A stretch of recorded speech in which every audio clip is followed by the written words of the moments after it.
ಗ್ಯಾರಂಟಿಗಳು ಹೊರೆ ಆಗ್ತಿದೆ ಅಂತ ಸರ್. ನಿನ್ನೆ ಡಿ ಕೆ ಶಿವಕುಮಾರ್ ಅವರು ಕೂಡ ಮಾತನಾಡಿದ್ದಾರೆ, ಗ್ಯಾರಂಟಿಗಳು ಹೊರೆ ಆಗ್ತಿದೆ ಅಂತ. ನಾವು ಡಿ ಕೆ ಶಿವಕುಮಾರ್ ಅವರು ನಮ್ಮ ಅಧ್ಯಕ್ಷರು. ಚುನಾವಣೆಗೆ ಹೋಗುವಾಗ ಮ್ಯಾನಿಫೆಸ್ಟೋನ ನಾವು ಎಲ್ಲರೂ ಸೇರಿ ತಯಾರು ಮಾಡಿದ್ದು. ನನ್ನನ್ನು ಅಧ್ಯಕ್ಷನಾಗಿ ಮಾಡಿದರು ಮ್ಯಾನಿಫೆಸ್ಟೋ ಕಮಿಟಿಗೆ. ನಾನು ಕೊಟ್ಟ ಮೇಲೆ ಅಧ್ಯಕ್ಷರು ಅದನ್ನು ಬಿಡುಗಡೆ ಮಾಡಿದರು. ಎಲ್ಲ ಕಲೆಕ್ಟಿವ್ ಆಗಿ ನಾವೆಲ್ಲ ಜವಾಬ್ದಾರಿ ತೊಗೊಂಡೇನೆ ಈ ಮ್ಯಾನಿಫೆಸ್ಟೋ ನಲ್ಲಿ ಗ್ಯಾರಂಟಿಗಳನ್ನ ಪ್ರಕಟಣೆ ಮಾಡಿದ್ದೇವೆ. ಅವರಿಗೆ ಈಗ ಅನಿಸಿರ್ಬೋದು, ಅವರಿಗೆ ಅನೇಕ ವಿಷಯಗಳು ನಮಗೆ ಗೊತ್ತಿಲ್ಲದೆ ಇರೋದು ಅವ್ರಿಗೂ ಗೊತ್ತಿರುತ್ತೆ. ಹಾಗಾಗಿ ಹಂಗೆ ಅನಿಸಿರ್ಬೋದು.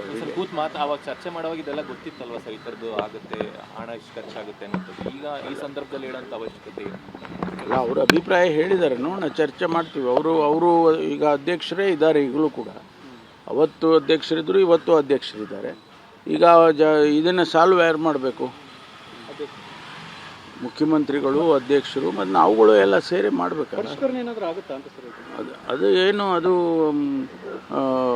ಅಧ್ಯಕ್ಷರಾಗಿ ಉಪಮುಖ್ಯಮಂತ್ರಿಗಳಾಗಿ ಅವರೇನು ನಮಗೆ ಸೂಚನೆಗಳನ್ನು ಕೊಡ್ತಾರೆ, ಅದನ್ನು ಪರಿಗಣಿಸ್ತೇವೆ. ಆಮೇಲೆ ಸರ್, ಫೈನಾನ್ಷಿಯಲಿ ಸ್ಟೇಬಲ್ ಇರೋರು ಈ ಫ್ರೀ ಬೇಸ್ನೆಲ್ಲ ವಾಲಂಟಿಯರಾಗಿ ತಗೊಳ್ಬೇಡಿ ಅಂತ CM ಅವರು ಕೂಡ ಮನವಿ ಮಾಡ್ತಿದ್ದಾರೆ.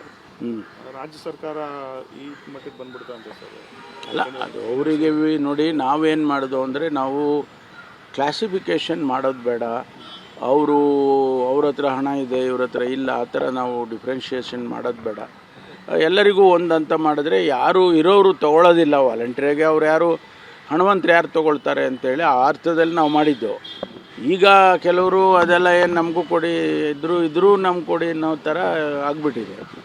ಈಗ ನಾವೆಲ್ಲ ನಮ್ಮ ಊರುಗಳಲ್ಲೆಲ್ಲ ನಾವು ನೋಡ್ತೀವಿ, ಯಾರು 100 ಎಕರೆ ಜಮೀನಿರೋರು ಕೂಡ 2,000 ರೂಪಾಯಿ ತೊಗೊಳ್ತಾರೆ.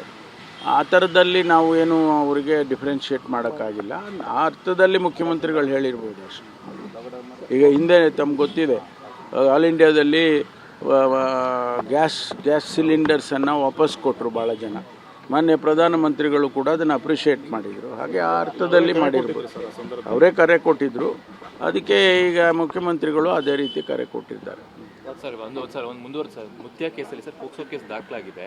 ಸೊ ಎಸ್ಕೇಪ್ ಆಗಿದ್ದಾರೆ ಅಂತ ಮಾಹಿತಿ ಇದೆ ಸರ್. ಸೊ ಅದ್ರ ಬಗ್ಗೆ ಗೃಹ ಇಲಾಖೆ ಯಾವ ರೀತಿ ವೈರಲ್ ಆಗ್ತಿದೆ?